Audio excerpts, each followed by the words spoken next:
Fala galera do Unificado, tudo bem? Eu sou o professor Cazé e nós vamos fazer a correção da prova de língua portuguesa do simulado. Vamos lá?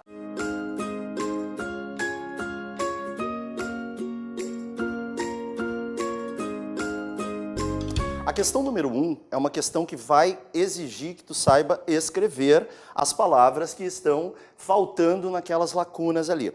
O problema aqui é com essa palavra aqui, ó. A palavra espectador, ela é uma palavra homônima da palavra espectador com X. Portanto, as duas vão aparecer aí nas alternativas, né?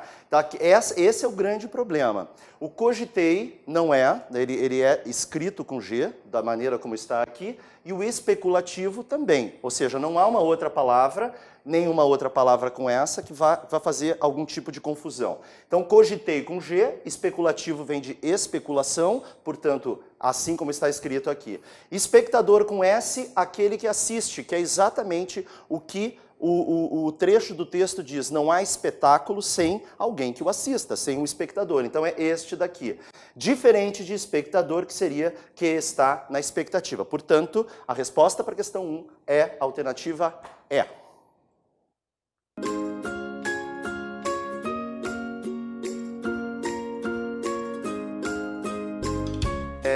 Tentar descobrir o significado pelo contexto, lendo o que o texto nos traz, né? Na afirmativa número 1, nós dizemos que bugiaria, está dizendo a afirmativa, bugiaria é igual a macaquices. Poderia ser substituído por isso. Sim, na verdade, isso daqui é correto. Se a gente for olhar no dicionário, macaquices vem a ser uma das explicações, né, um dos sentidos e significados de bugiarias, tá? Então essa aqui está correta.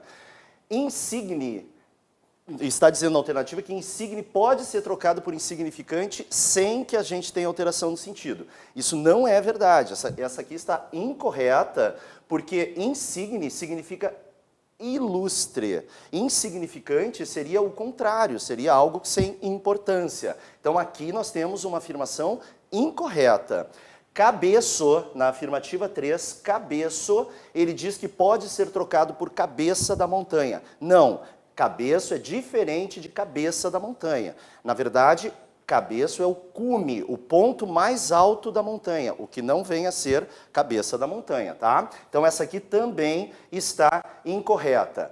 Cuidado na questão 2, porque ela pede para a gente marcar as incorretas e não as corretas. Então nós temos como incorretas a 2 e a 3, o que vai resultar, resposta,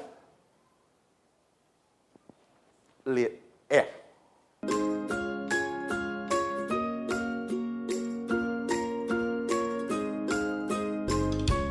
Então a questão 3 já é uma questão que vai tratar de interpretação. Nós vamos precisar entender algumas coisas relacionadas ao sentido do texto, tá?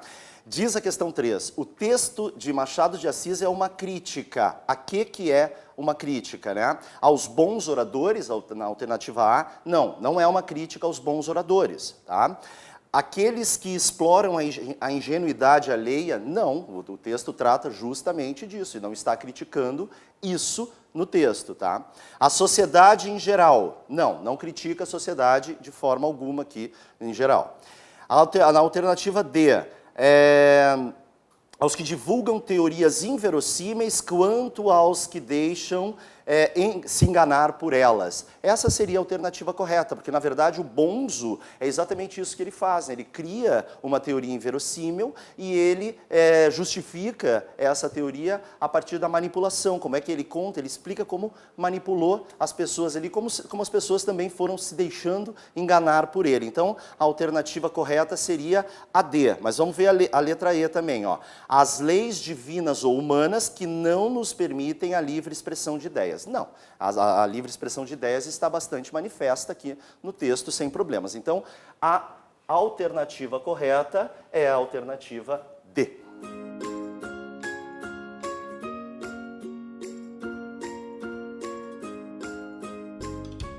A questão número 4 também traz algo sobre interpretação de texto, tá? Diz assim, ó, a teoria do bonzo, pomada, só não poderia ser caracterizada como? Então, como é que nós caracterizaríamos a teoria que o bonzo, pomada criou? Honesta, inteligente, convincente, conveniente e oportunista. Bom, vamos começar de baixo para cima. Letra E. Oportunista é sem dúvida nenhuma, porque afinal de contas a teoria dele pretende sim se aproveitar da ingenuidade dos outros ou da aceitação dos outros. Então ela é oportunista. É conveniente sem dúvida nenhuma, porque para ele é alguma coisa conveniente. Convincente, sim, já que nós temos tantos adeptos a essa teoria, sem dúvida que ela convence. Inteligente, também, sem dúvida nenhuma.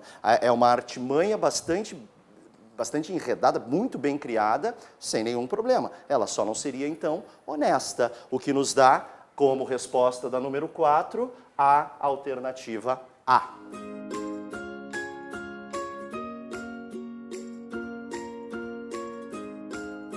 Questão número 5 vai tratar de linguagem figurada. Vale lembrar aqui quando é que a gente caracteriza a linguagem figurada. A linguagem figurada vai aparecer quando o texto, de alguma forma, apresentar alguma figura de linguagem. Ou seja, quando alguma palavra ali no texto, ela não quer dizer exatamente aquilo que ela está dizendo. Ela muda o seu sentido, o seu significado, ou então nós temos uma outra figura de linguagem acontecendo. Na alternativa A, nós temos a expressão puro ciúmes, né? Então, essa linguagem puro ciúmes é uma linguagem figurada, certo? Alumiar, na alternativa B, um pouco o conhecimento, né? Gerar luz para o conhecimento. Então, não é uma coisa também que esteja dizendo ou que seja algo com o seu sentido literal, né? Afiamos os ouvidos, afiamos facas, afiamos tesouras, mas os ouvidos não é possível. Isso aqui é a utilização de uma linguagem figurada também para o verbo afiar. Com seus próprios olhos, aqui nós temos um pleonasmo, não tem como, né, de forma alguma pode-se olhar com os olhos de outro, tem que ser com o seu próprio olhar. Então, nós temos aqui um pleonasmo, utilização de figura de linguagem todas elas. Na alternativa E, basta advertir que os grilos no sentido de grilos mesmo, não podem nascer no sentido de nascer mesmo, do ar com seu sentido real, nem, né, ou e das folhas de coqueiro também, permanecendo com seu sentido real. O que dá, não haja linguagem figurada, não há linguagem figurada na alternativa E.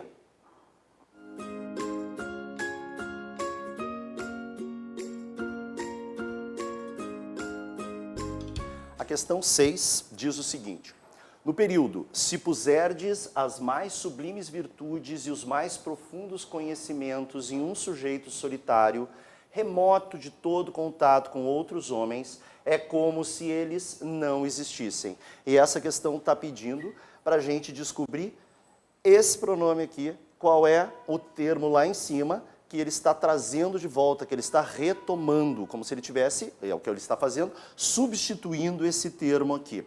Pois bem, isso é uma característica básica dos pronomes. Esses pronomes, eles substituem termos, eles podem fazer referências a termos, eles podem retomar termos que já foram ditos anteriormente. Então, isso é um processo bastante usado na coesão textual, certo? O grande problema aqui é o seguinte, é confundir, talvez, a retomada com esse termo, que ele é um pronome masculino plural. Então, ele tem que retomar um termo, teoricamente, masculino plural. O termo mais próximo que se encontra é homens. E isso seria uma armadilha, né? Porque ele não está retomando o termo homens. É como se eles, o que nós estamos falando é disso aqui, É como se as mais sublimes virtudes e os mais profundos conhecimentos. É isso aqui que está sendo retomado. Se isso aqui for colocado em um sujeito solitário, remoto de todo contato com outros homens, é como se as mais sublimes virtudes, os mais profundos conhecimentos não existissem, porque não vão fazer efeito nenhum nesse homem. Tá? O que vai gerar como resposta a alternativa A.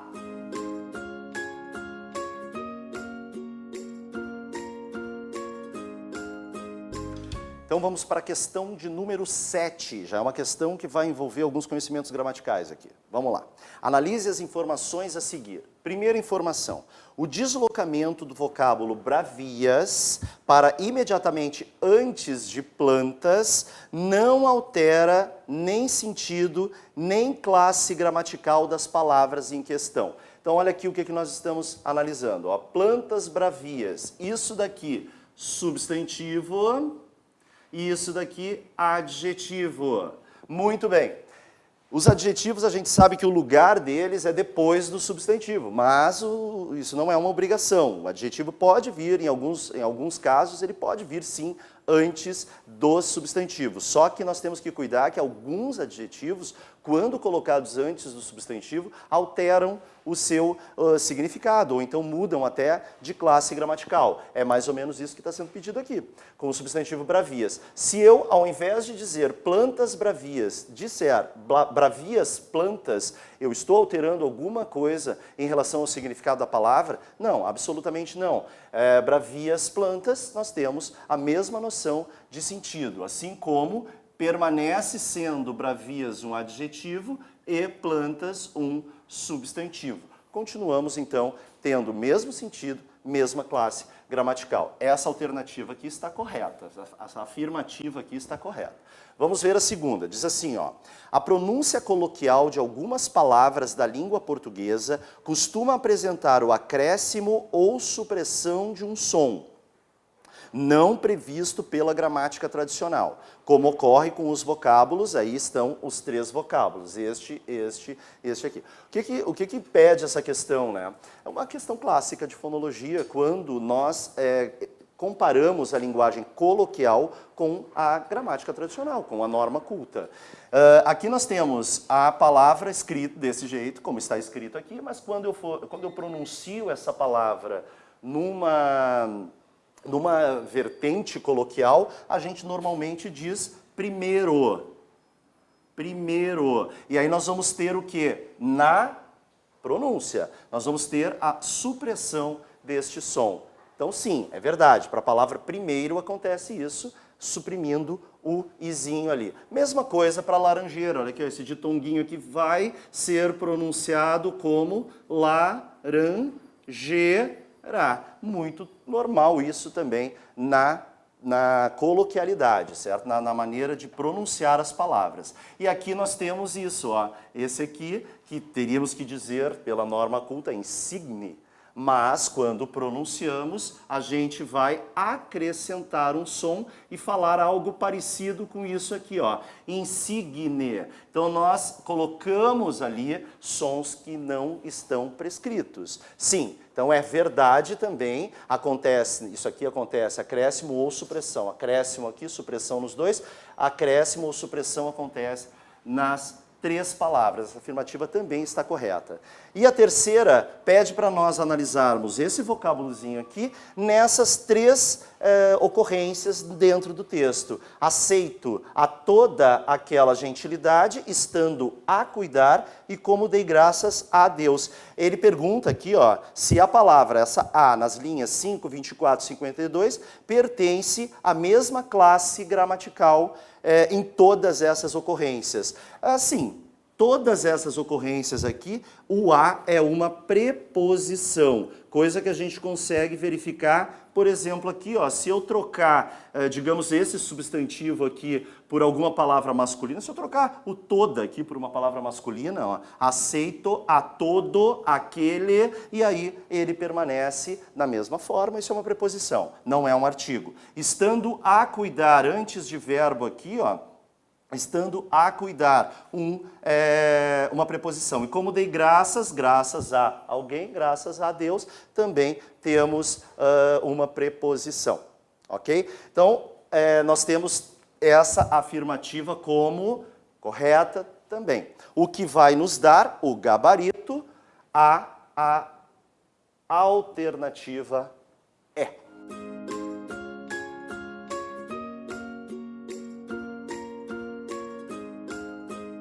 Vamos lá, questão número 8, uma questão de interpretação. Diz assim, ó, no texto, ao afirmar, então cogitei, o bonzo, né, o bonzo pomada, cogitei, se não haveria um modo de obter o mesmo efeito poupando tais trabalhos.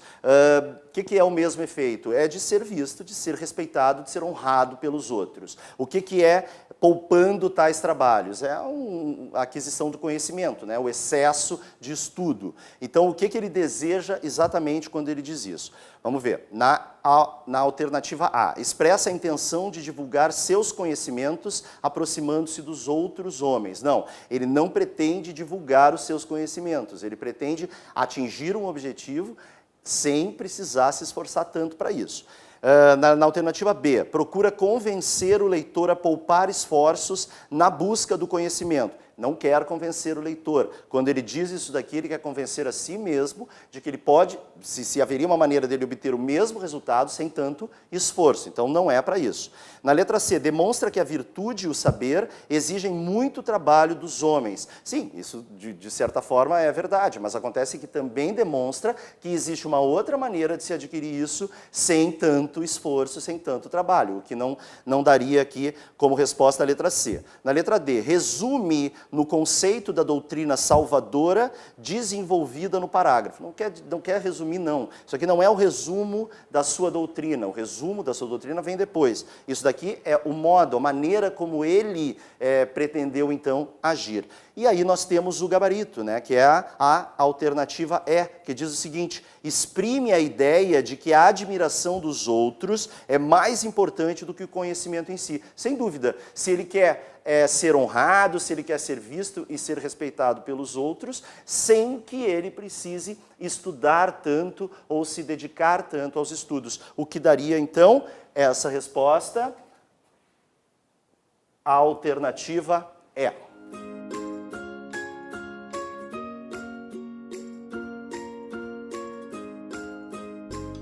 Vamos para o número 9, que também vai exigir da gente o estudo das classes gramaticais. Diz assim, ó, há palavras que, dependendo do contexto em que ocorrem, pertencem ora a uma classe gramatical, ora a outra. Isso a gente bate bastante também em sala de aula, né? Nós falamos bastante disso em sala de aula, e é uma coisa bastante cobrada, muito cobrada normalmente nas provas, porque justamente essa mudança de classe gramatical é comum, é possível. Então, ela é bastante cobrada. Então, entre os vocábulos destacados, o que não se classifica como os demais seria... Então, aqui nós vamos ter que analisar todos esses vocábulos e ver qual deles não mantém a mesma classe gramatical dos outros, tá? Então, aqui nós temos na primeira incidência a palavra mal. A palavra mal, que é mal visto, ela pode ser trocada por bem visto, então aqui nós temos um advérbio. Essa palavra é um advérbio, certo? Na número 2, ó, o só, na letra B, perdão, no só pode ser trocado por somente. Se nós formos lá no texto e trocarmos esse só por somente, nós vamos ver que isso daqui permanece sendo um advérbio e não um adjetivo, né? Como seria o só de sozinho, tá bom?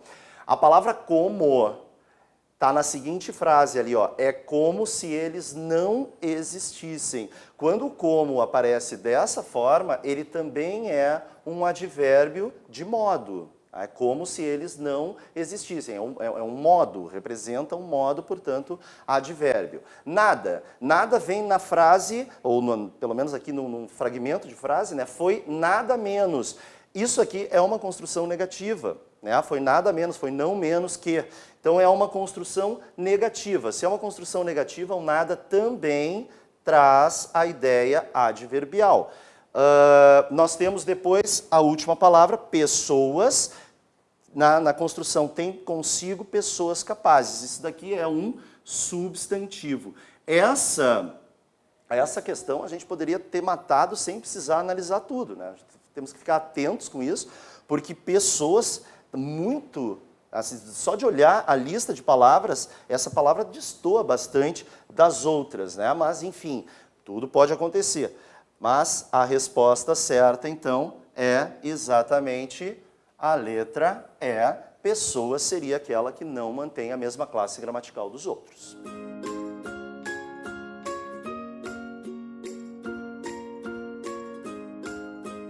Muito bem, vamos para a questão 10, uma questão também de ortografia. Mudamos agora o texto, né? Vamos para o texto Pensamento Metropolitano, do Luiz Fernando Veríssimo.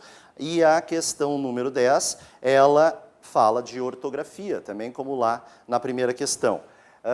No primeiro caso, nós temos aqui a palavra chiar, ou chiar com CH, ou chiar com X. São as alternativas que nos colocam. Chiar é uma palavra que vem de chiados aqui, ou seja, está relacionada com a palavra chiados, que é escrita com CH. Portanto, essa aqui é a ortografia correta dessa palavra, tá? Nós temos o caso do senão. Senão trabalhamos também em sala de aula. O senão tem duas possibilidades. Ou eu tenho um senão junto, ou eu tenho senão separado. É isso que ele apresenta ali para nós. O senão separado, ele só é utilizado quando ele puder ser substituído por caso não. Se a ideia for do contrário, né, o contrário, aí esse senão é junto, que vem justamente a ser a maneira como nós temos que escrever esse senão no texto. Olha aqui, ó, o trecho em que ele aparece é esse, ó, que é abrir e entregar tudo, senão vai ter. Poderia dizer que é abrir e entregar tudo, caso contrário, vai ter. E aí, nesse caso aqui, quando a ideia for contrário, então nós temos o senão junto, não separado, tá? E o porquê, né? A ortografia, né? A grafia dos porquês é um assunto que a gente trabalhou também no livro 1 e que diz o seguinte, olha só o trecho em que se encontra o nosso porquê. Essa é a moral dominante dos ricos do mundo, porque, segundo ela, o calote lá e segue o texto, né? Esse porquê aqui, ele não vai poder ser separado, porque não pode ser trocado por que razão, nem não é trocado por pelos quais, pelas quais, etc. também, pelo nome relativo. Então, ele não é separado, esse porquê é junto. Não leva acento. Por que não leva acento? Não está substantivado no primeiro momento. E no segundo momento, ele, apesar de vir antes de um sinal de pontuação, esse sinal de pontuação a gente tem que cuidar, porque quando eu tiver depois do porquê um ponto final, um ponto de exclamação, um ponto de interrogação, aí sim ele vai ser acentuado. Quando eu tiver uma vírgula, eu não tenho tanta certeza assim. Como é que eu posso ver isso? Eu tenho que descobrir se esse porquê é átono ou se esse porquê é tônico, né? Se essa partícula vai ser átona ou tônica. Se eu puder pronunciar esse que com som de que, se eu puder pronunciar com som de que, ele vai ser átono e não leva acento. E é exatamente o que acontece. Ó. Essa é a moral dominante dos ricos do mundo, porque o calote, porque a desobediência. Então eu posso pronunciar esse E aqui com o som de I. Se eu puder fazer isso antes de uma vírgula, isso significa que o porquê é átono. E aí nós temos um porquê sem acento e junto. Aqui estão as três palavrinhas, todas como elas deveriam estar marcadas no texto, o que vai nos dar o gabarito letra D.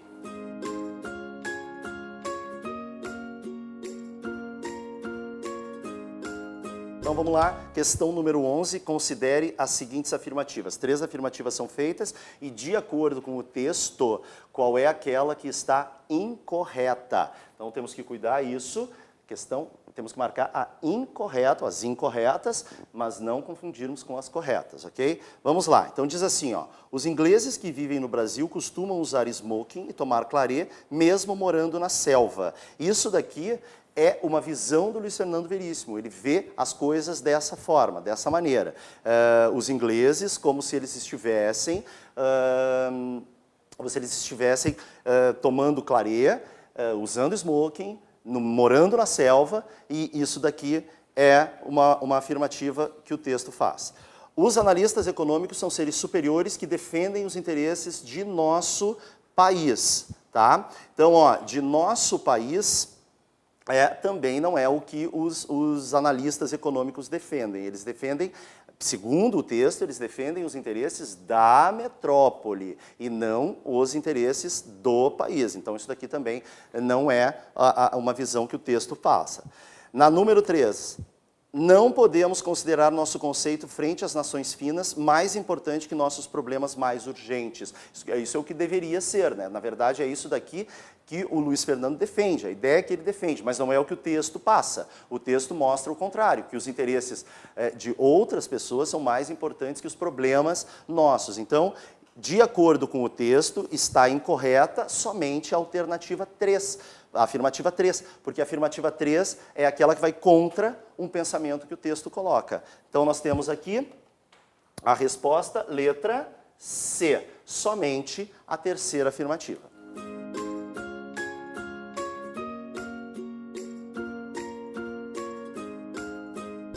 A questão 12 é uma questão simples de entendimento do sentido de um verbo, de dois verbos, segundo o contexto em que eles se encontram. Então diz assim, ó, os verbos sucumbir e o verbo desdenhar significam respectivamente. Pelo contexto que eles estão inseridos no texto, eles significam a letra C, não resistir, isso o sucumbir, e tratar com desprezo.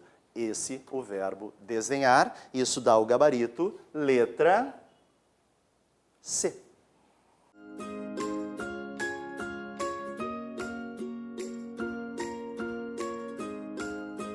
Questão número 13 é uma questão de fonologia e solicita que a gente separe as sílabas dessas palavras que estão aí e descubra qual delas não apresenta hiato na hora da separação silábica. Lembrando, hiato é um encontro vocálico na palavra, porque na hora da separação silábica, cada vogal vai para um lado. Então, nós temos aqui, ó, primeira palavra, colonial. Aqui está a separação, já coloquei a separação silábica para vocês, e aqui está o registro do nosso hiato. Ó, aqui houve um hiato, certo? Na alternativa B, a palavra é sangria. A palavra sangria também registra um hiato aqui. Então, nós temos um hiato. Na alternativa C, iniciado. Ó, que mais o registro de um hiato. Na alternativa D, a palavra é sua. Então, aqui nós temos o hiato. E a alternativa E é a palavra abandonar. A palavra abandonar, nós poderíamos ter visto também diretamente isso, ela nem sequer encontro vocálico tem, né? Na própria palavra, não precisa nem fazer a separação silábica, mas ela nem encontro vocálico tem, o que vai registrar então aqui a falta de qualquer tipo, certo? Então não temos, a alternativa correta é a letra E.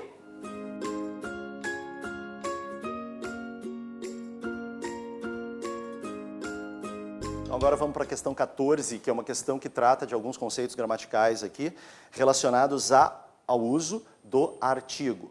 Eu coloquei um esquema no quadro que mostra as modificações que estão sendo solicitadas, e aí ele pede para a gente ver qual delas é a correta, né? Qual que pode acontecer. Então, a primeira afirmativa diz assim, ó, na linha 9, o artigo definido a, que inicia a segunda frase, poderia ser substituído pelo indefinido sem acarretar alteração no significado do trecho. Não, isso de natureza já não é possível, porque a origem do artigo definido, a origem do artigo definido são duas coisas completamente diferentes. E eles sempre que nós trocarmos um pelo outro, nós vamos sim ter alteração no sentido do texto, tá? Do trecho, do texto, da frase, seja o que for. Então, essa alteração aqui, ela não pode ser feita sem que haja alteração. Vai haver sim.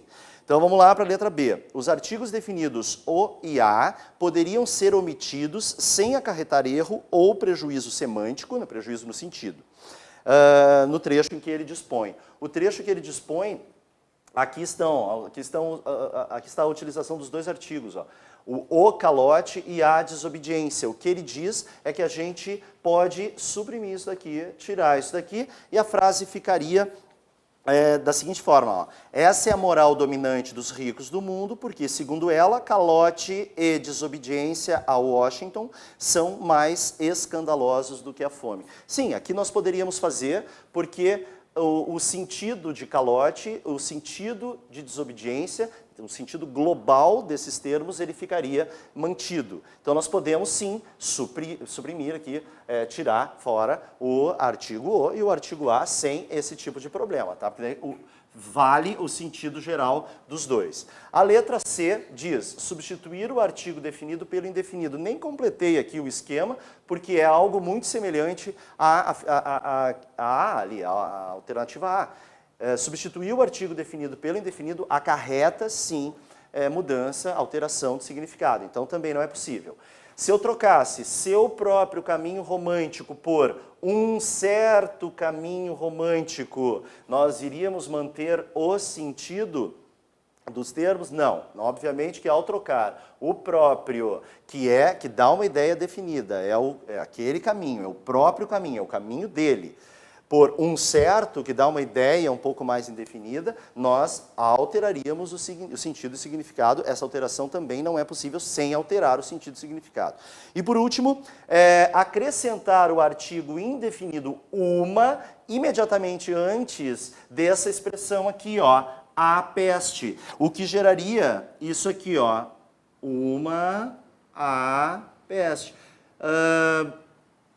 Nós teríamos, ó, sem acarretar erro. Não, sem acarretar erro não seria possível, porque aqui nós já temos, ó, ao termos esse A aqui, a presença do acento indicativo de crase, significa que aqui eu já tenho um artigo definido. Então seria fazer a troca do artigo definido, que está aqui dentro, pelo artigo indefinido. Isso geraria, sim, um erro.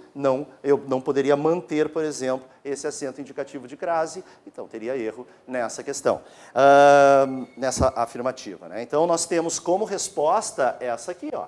Essa aqui pode muito bem ser feita, que é a supressão dos artigos antes desses dois termos, o que daria gabarito, letra B.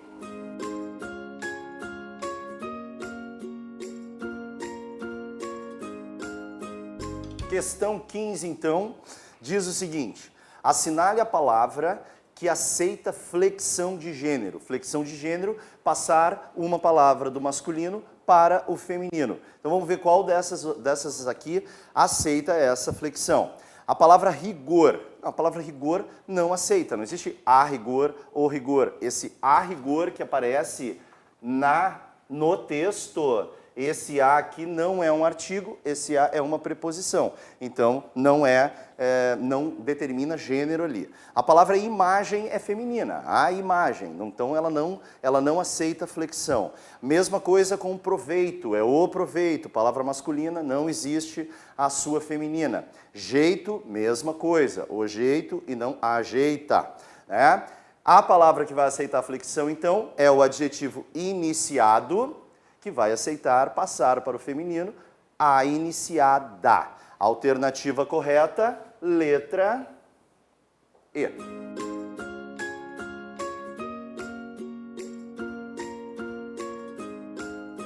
Questão 16. Analise as informações a seguir. Nós temos 3 afirmativas e nós precisamos saber qual delas ou quais delas estão corretas. A primeira afirmativa diz o seguinte, ó: a palavra ortodoxia apresenta o número de letras maior que o número de fonemas.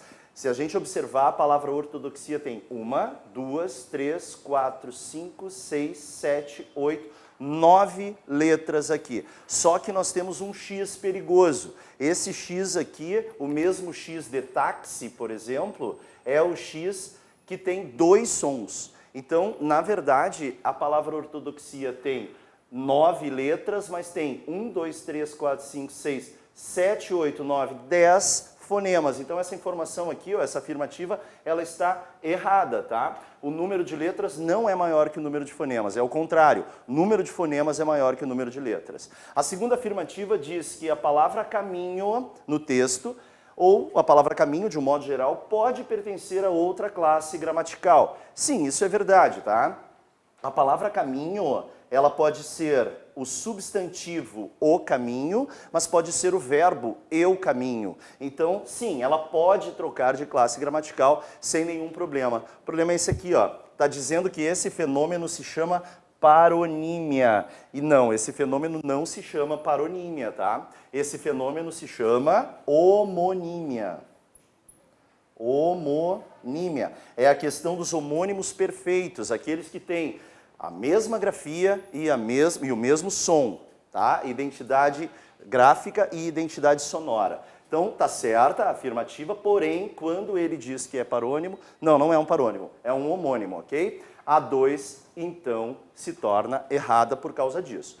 Na terceira afirmativa, tá dito o seguinte, a frase do texto é, essa é a moral dominante. E ele sugere que a gente troque o adjetivo dominante de lugar e coloque o adjetivo antes da palavra moral. A palavra moral aqui é um substantivo. Palavra dominante, adjetivo. Aí ele pergunta, se nós fizermos essa alteração, não pergunta, ele afirma que não haverá nenhuma alteração de classe gramatical. Dominante continuaria sendo o adjetivo e o moral continuaria sendo o substantivo. Diríamos, essa é a dominante moral. Não alterariam a classe gramatical de forma nenhuma. Essa aqui então está corretíssima. Única afirmativa correta é a terceira, o que nos resulta gabarito letra A.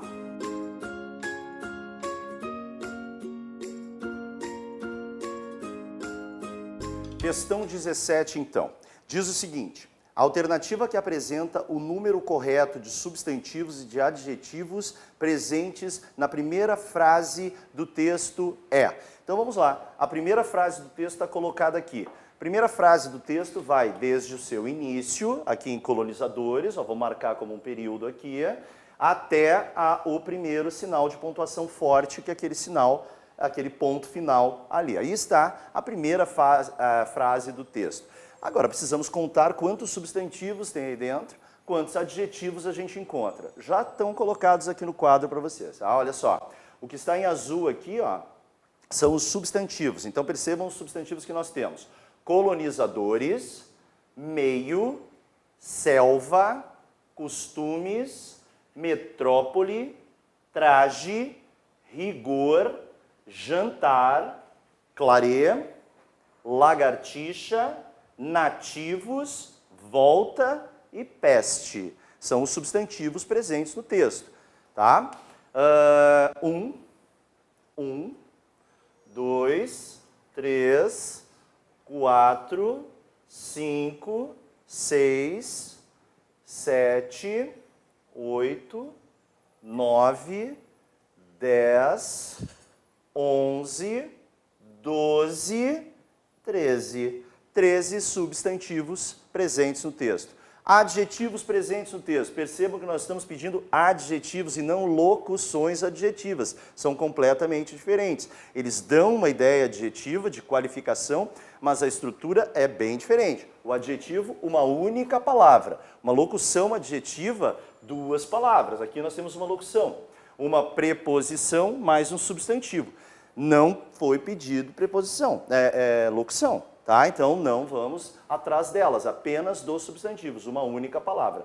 Ingleses, primeiro adjetivo, e bom, segundo adjetivo. Apenas 2 adjetivos, o que vai resultar, como alternativa verdadeira, a letra C. Aí.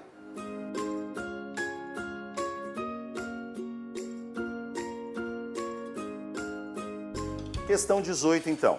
Preencha as lacunas das linhas 22, 49, 64 e 87 com a forma correta, respectivamente. Então, ela vai apresentar 4 lacunas para nós. A primeira lacuna, ortografia, como se escreve a palavra fascínio, né? A palavra fascínio, ela vai produzir também fascinação e outras palavras desse tipo. Nós temos com SC, tá? Seria a grafia correta de fascínio. Exceções, a gente cansa de bater nessa palavra. Essa palavra exceções é assim que ela se escreve, só vamos cuidar, né? Porque ali, nós temos exceções escritas com 2 S's.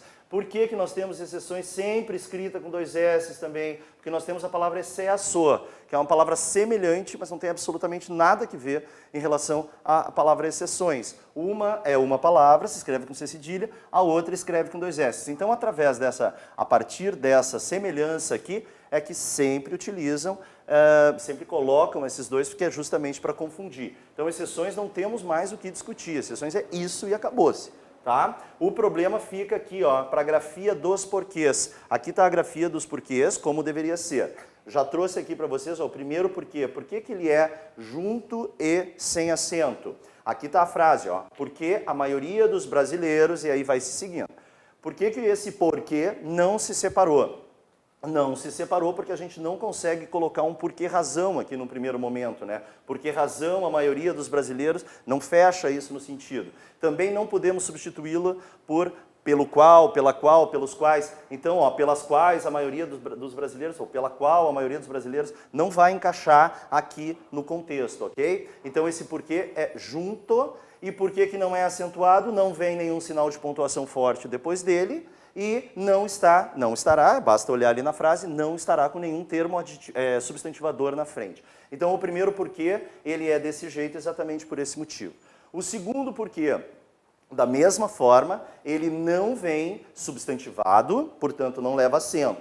Vem com uma vírgula aqui, ó. Mas percebam que essa vírgula, ela é introdutória desse adjunto adverbial aqui. Então nós não temos aqui uma formação de um elemento tônico, não é um sinal de pontuação forte, é simplesmente um termo que se intercalou ali no meio e ele não vai produzir a tonicidade no porquê para colocar o acento. Também não pode ser trocado por pelo qual, portanto não separa, e não pode também ser colocado aqui um porquê, razão, nós, de fato, então não vai dar certo isso, portanto os porquês, os dois juntos e sem acento, o que resulta como gabarito a alternativa A.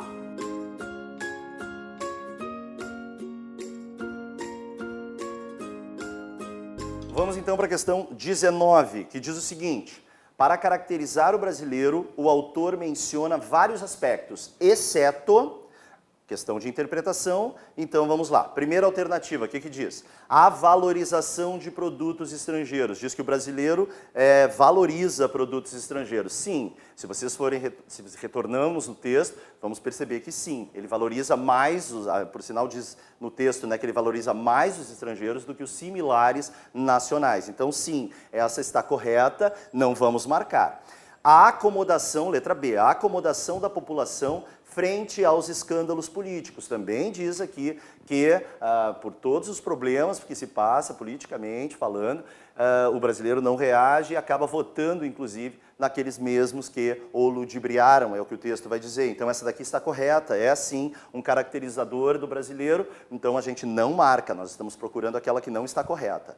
A pouca participação, letra C, em movimentos sociais, desde o tempo da colonização. Aqui o texto deixa isso muito claro, né, que o brasileiro pouco participou dos eventos que foram lá de reclamação, de movimentos que buscaram a igualdade ou alguma coisa, alguma questão social. Então essa daqui também caracteriza o brasileiro no texto, não vamos marcar. Letra D, a prioridade por atividades que causam prazeres individuais. Aqui tem uma passagem do texto muito clara em relação a isso. Enquanto estava acontecendo a efervescência de determinados problemas, o brasileiro estava no estádio torcendo pelo seu time. Então ele acaba deixando isso muito claro aqui. E a letra E diz, pouco acesso às novas tecnologias, o que gera conformismo e acomodação. Não, nem se fala aqui sobre tecnologias, esse texto não fala sobre isso, muito menos que a acomodação do brasileiro e o conformismo se dá pelo acesso, né, às tecnologias. Então, essa aqui está incorreta, não caracteriza os brasileiros segundo o texto, a alternativa E como gabarito.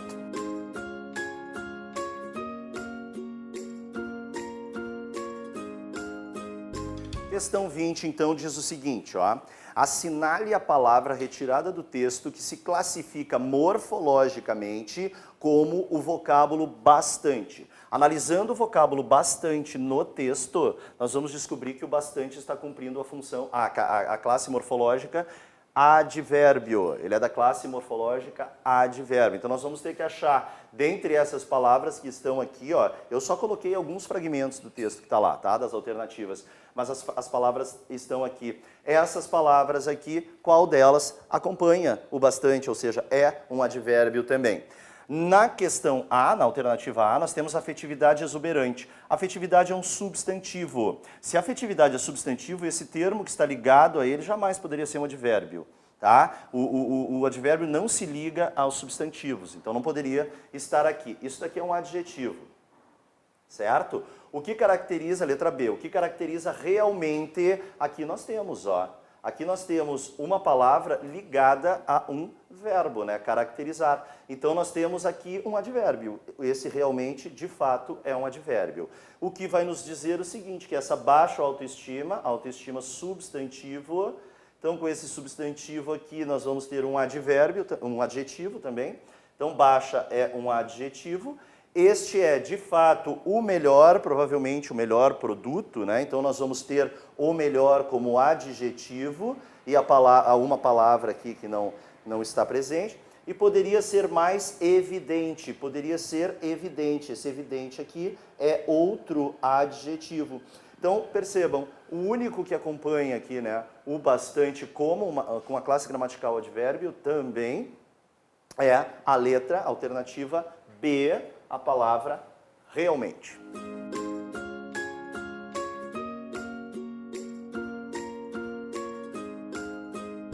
Vamos lá então para a questão 21, que diz o seguinte: sobre os recursos linguísticos usados no texto, assinale a alternativa correta. Vou começar de baixo para cima nesse daqui para a gente poder chegar até a resposta e entendendo tudo o que aconteceu.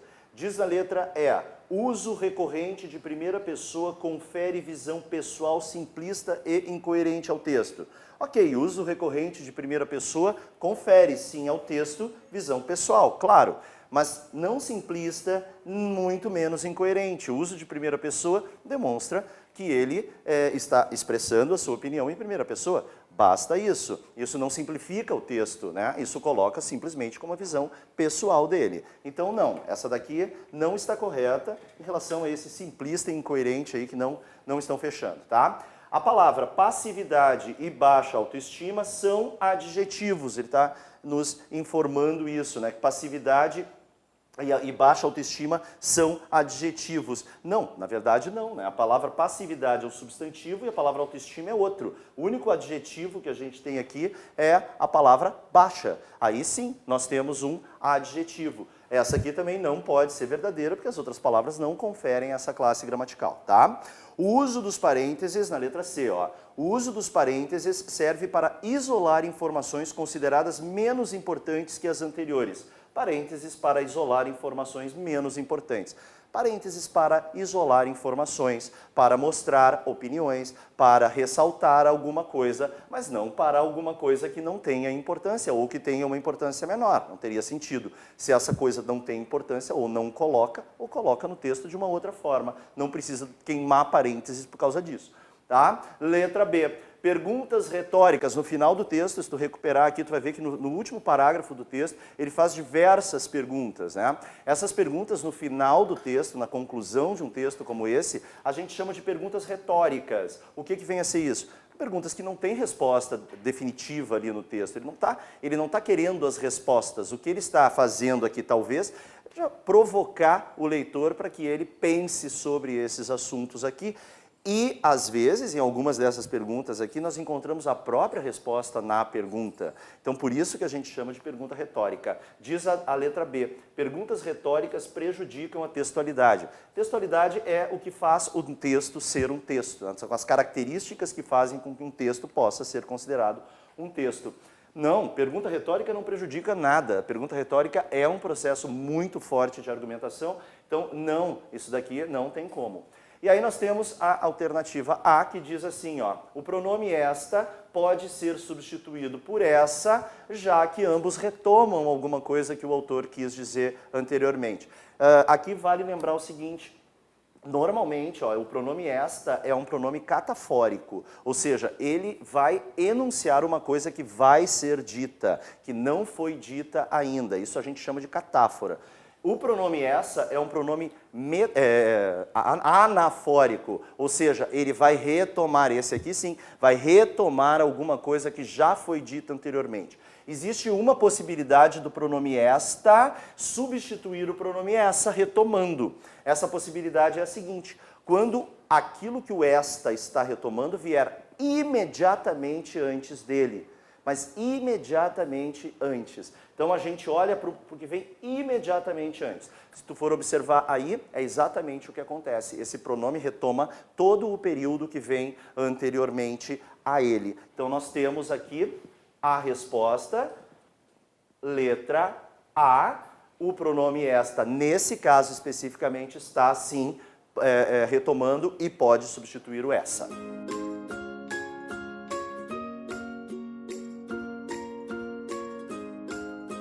Vamos lá então para a questão 22.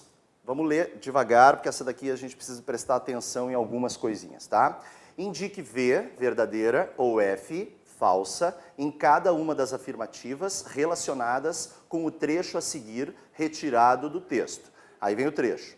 A passividade do povo brasileiro chega a ser tão absurda que não é raro verificarmos a reeleição de figuras corruptas pelos mesmos velhos eleitores que ainda ontem por elas haviam sido ludibriadas. E aí nós temos três possibilidades, ou três afirmativas aqui, vamos dizer se essa afirmativa é verdadeira ou se essa afirmativa é falsa. Vamos para a primeira. O deslocamento do adjetivo velhos para depois de eleitores, ou seja, eu tenho velhos eleitores e eu quero deslocar o velhos para cá, o adjetivo, e dizer eleitores velhos. Isso altera o sentido do texto? Vamos lá. Velhos é o adjetivo. O adjetivo, ele normalmente vem depois do substantivo, mas ele aceita também esse deslocamento. Quanto a isso, nenhum problema. O único problema que nós temos que verificar é que certos adjetivos, não todos, mas alguns adjetivos, sim, quando nós modificamos o seu lugar, né, quando nós colocamos antes ou depois do seu substantivo, ele altera o sentido.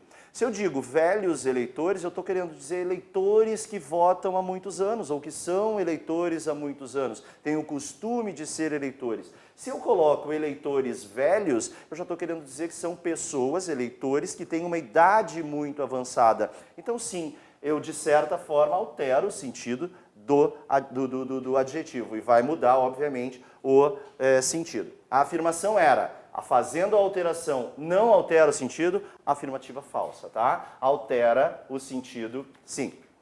A segunda diz o seguinte, ó, vamos lá. Tanto a palavra reeleição quanto corruptas e absurdas apresentam número diferentes de letras e fonemas se analisadas do ponto de vista ou da pronúncia culta ou da coloquial. Deixa eu botar isso aqui. Ou da pronúncia culta ou da coloquial. E aí a gente vai ver o seguinte, ó. O que acontece com o reeleição na pronúncia culta? A gente diria reeleição. Então ele teria número de letras e fonemas, ó. Vou botar aqui, ó, modalidade culta em cima, modalidade coloquial embaixo. 1, 2, 3, 4, 5, 6, 7, 8, 9 letras. E eu teria 1, 2, 3, 4, 5, 6, 7, 8, 9 fonemas. Perfeito. Se eu fosse pronunciar na linguagem coloquial, eu teria 9 letras, escrita com 9 letras, mas qual seria a pronúncia coloquial? Reeleição. Reeleição. Nós não nos preocuparíamos com essa dobradinha de es aí, nós diríamos reeleição, perderíamos um fonema. Então nós teríamos 9 letras e 8 fonemas aqui na coloquial e aqui na culta. Ok? Corruptas, acontece a mesma coisa. O que acontece aqui, ó?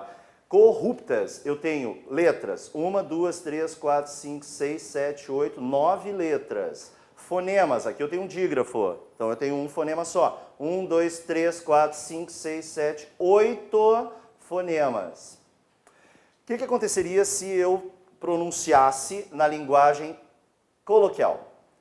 Eu teria o mesmo número de letras, 9 letras, mas eu teria o seguinte, ó, 1, 2, 3, 4, 5, e aqui na coloquial ia surgir um i. Corruptas, corruptas, corruptas. Ia surgir um i. Então eu ia ficar com as 9 fonemas de novo, ó, porque lá eu teria menos 1, mas aqui eu ganharia 1, o que compensaria esse 8, viraria 9, tá? Então essa aqui seria a coloquial. Absurdas acontece exatamente a mesma coisa, só que eu não tenho dígrafo aqui agora, ó. 1, 2, 3, 4, 5, 6, 7, 8 letras, fonemas, na culta, absurdas. 1, 2, 3, 4, 5, 6, 7, 8 fonemas. Coloquial, iria surgir um i ali. Nós teríamos absurdas, e eu teria 8 letras e 9 fonemas. Ok, aí nós temos que voltar na pergunta, tá? Porque o que preocupa aqui é a questão da pergunta. a utilização deste ou aqui. Se eu utilizasse apenas o ou, dizendo assim, ó, tanto a palavra reeleição quanto corruptas e absurdas apresentam um número diferente de letras e fonemas se analisadas do ponto de vista da pronúncia culta ou da coloquial, aí, gente, nós teríamos o seguinte, ó. Aí nós teríamos, poderia ser essa ou poderia ser pelas duas, tá? Quando a gente coloca ou da culta ou da coloquial, nunca as duas, certo? Então, se eu tenho um ou só, eu posso incluir as duas, ou isso ou aquilo, ou os dois. Quando eu tenho ou, eu não posso incluir. Então, percebam, ó, aqui acontece em uma delas, na coloquial. Perfeito, então, aqui está certo. Acontece aqui na culta. Ok, isso aqui está certo. Acontece essa diferença na coloquial. Então, sim, as três apresentam, tá? Vocês entenderam que se tivéssemos apenas um ou, isso daqui não valeria. Essa aqui estaria incorreta, mas como temos ou, ela é verdadeira. Ok? Então essa afirmativa é verdadeira. Última afirmativa. Na palavra ontem, pode-se dizer que em algumas variantes do português brasileiro há um ditongo nasal decrescente, sem dúvida. Não esqueçam, EM no final de palavras pode ser um ditongo nasal. Ele pode ser um ditongo nasal. Basta saber como é que ele é pronunciado. Vou botar aqui para ti, ó. Ontem. Essa é a pronúncia da palavra ontem. O M aqui, ó, ele vai aparecer um izinho aqui, ó. Ontem, ontem. E aí nasalizou, o M vira tio. Ontem, ontem, ontem. Certo? Então, sim, aqui existe, tá? Isso acontece muito, gente, no AM e no EM finais de palavras, não de sílabas, de sílaba dígrafo, tá? No AM e no EM final de palavra. Então nós vamos ter sim o ditongo aqui, ó, por causa da pronúncia. Ontem, ontem, tá? Então essa afirmativa é também verdadeira, o que nos resulta a alternativa A como gabarito dessa questão.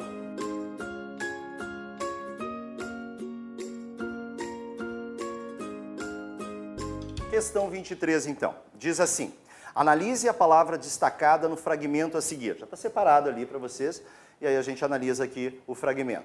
A maioria dos brasileiros não deixou de usufruir as migalhas do milagre econômico, nem muito menos de festejar os heróis da Copa de 70. Pede a questão: em qual das alternativas esse vocábulo aqui, se classifica morfologicamente de forma distinta da que encontramos no trecho anterior? Aqui nesse trecho, ele se classifica como advérbio. Isso é um advérbio. Então nós temos que encontrar alguma coisa ali naquelas alternativas que não seja advérbio, né? A ocorrência do muito não sendo advérbio. Eu coloquei aqui, ó, só as expressões com o muito, não as frases completas. Só para a gente entender o seguinte, ó, os advérbios, quando eles entram em alguma frase, eles vão procurar, eles vão se ligar nos adjetivos, eles vão se ligar aos verbos e eles vão se ligar a outros advérbios. Então, a única possibilidade de ocorrência de um advérbio é ligada a um desses três elementos aqui, uma dessas três classes morfológicas aqui. É o que acontece nesse caso. Se nós formos observar as alternativas, olhem bem, eu só trouxe o pedaço que interessava. Ó. Esse muito está ligado a essa palavra aqui, ó, atencioso, está intensificando a palavra atencioso. Atencioso é o quê? É um adjetivo. Se essa palavra aqui é um adjetivo, o muito se liga ao adjetivo. Então, o muito aqui é um advérbio. Então, essa daqui não nos serve, porque tem a mesma classificação do de cima. Muito certo. Certo é o que também? Ó, muito está ligado a certo, intensificando a ideia de certo. Certo é um adjetivo também. Se é um adjetivo, esse muito está ligado a ele, é um advérbio. Então, não podemos, ó, o adjetivo, o advérbio, não podemos marcar essa porque mantém a mesma classe gramatical. Muito bem. Bem é um advérbio.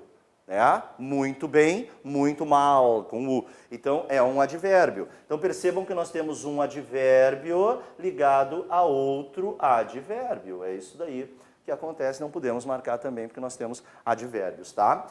Aqui nós temos a palavra muito ligado a comido, verbo. Então, aqui nós temos outro advérbio. Ele está ligado a um verbo, então ele é um advérbio. O que acontece na alternativa E? Nós temos a palavra trabalho. Muito trabalho. Trabalho é um substantivo. Trabalho é um substantivo, certo? Então aqui, ó, essa palavra aqui, trabalho, deixa eu botar aqui para vocês enxergarem bem. Essa palavra aqui, trabalho, ela é um substantivo.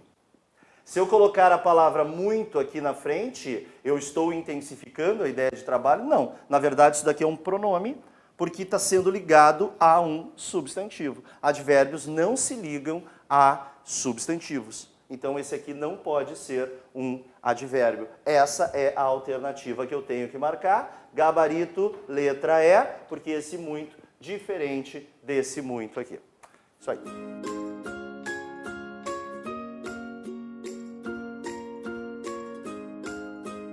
Vamos então para a questão 24, que diz assim: analise o emprego dos elementos coesivos no texto e assinale V para as afirmativas verdadeiras e F para as falsas. Vamos para a primeira afirmativa. Diz assim, ó, em, e aí nós temos o trecho, ó.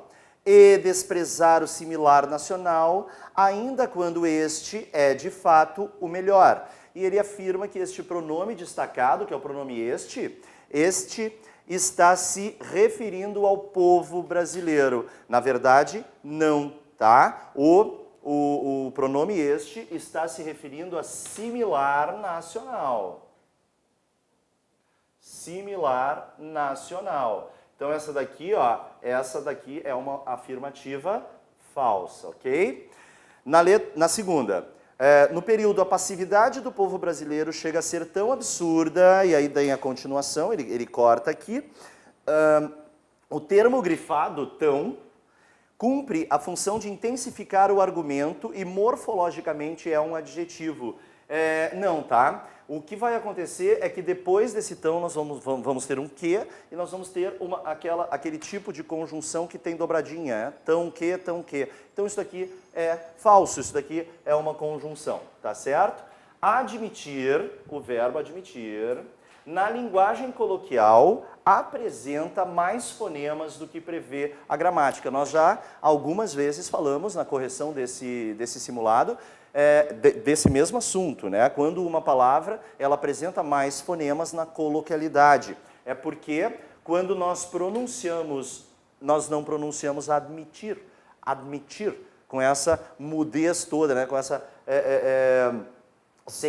o som puro do fonema D. Não, nós pronunciamos um izinho aqui, ó, um izinho. Aqui é considerado um encontro consonantal imperfeito, que é aquele que se desfaz com facilidade, vai ser separado na sílaba, e se desfaz com facilidade na presença de um novo som, um som intruso ali da letra I. Então, sim, isso aqui é verdade, ó. Admitir.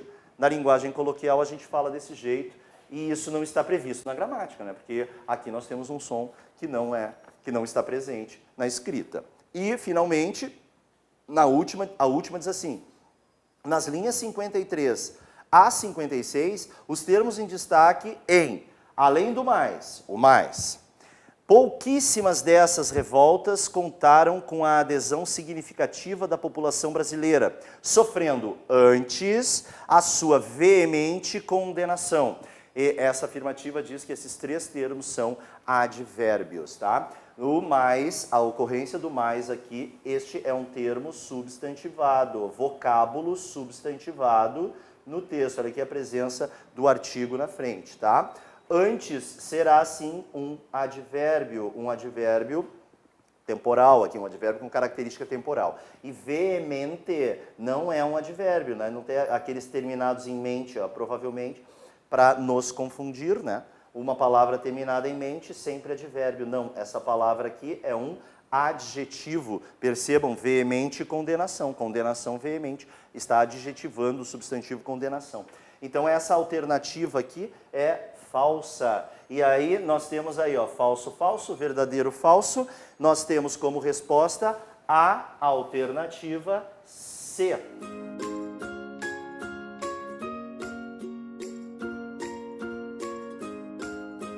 E finalmente, a última questão, questão 25, que diz assim, ó, eu, porém, pedindo vênia aos pais fundadores das nossas ciências humanas. Nesse trecho, o que o autor quer dizer? Vênia, pedindo licença, né? Então diz assim, ó, na letra A, desconsidera a produção de autores consagrados como Gilberto Freire, Darcy Ribeiro, Sérgio Buarque de Holanda, Antônio Cândido, pois a leitura que eles têm sobre o povo brasileiro não condiz com a sua realidade.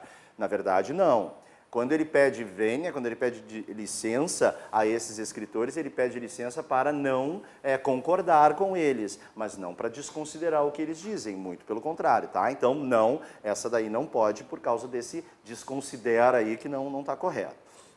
Na letra B, concorda com o posicionamento dos autores citados e ratifica a opinião deles, ou seja, confirma a opinião deles. Concorda e ratifica, concorda e confirma. Não concorda, ele pede licença justamente para discordar dessas opiniões, tá? A letra C, respeita o trabalho dos escritores citados, entretanto, pede permissão, pede vênia, pede licença, e contrapõe ao modo como o povo brasileiro foi caracterizado. Sem dúvida, essa é a alternativa correta, porque ele vai respeitar, sim, ele traz, ele cita esses autores, respeita a opinião deles, mas discorda delas e daí argumenta a favor da sua opinião, tá? Na letra D, nega toda a produção na área de ciências humanas, pois os estudos são ilusórios frente aos problemas existentes. É claro que não. De maneira nenhuma, essa daqui está completamente errada, não nega nada. Ele traz à tona essas discussões, ele usa essas discussões, ele usa esses argumentos, ele usa a ciência, ele usa os estudos. Então não nega absolutamente nada, isso é completamente errado. Isso daí. E a letra E mostra o equívoco dos autores das ciências humanas ao mencionar apenas aspectos etnorraciais. Não, também não mostra equívoco nenhum. Ele pega, ele traz esses argumentos dos autores, ele discute alguns desses argumentos minimamente e depois ele simplesmente vai contrapor. Tá? Ele não vai desconsiderar, ele não vai mostrar equívoco, ele não vai negar, não é nada disso, ele simplesmente vai contrapor. Então, nós temos como resposta para a questão 25 e última desse simulado, a letra C. Esperamos que vocês tenham ido super bem no simulado, que é uma preparação muito forte para o que vem pela frente, aí, para as provas que a gente tem pela frente. Muito bom estar aqui com vocês, até a próxima e boa prova!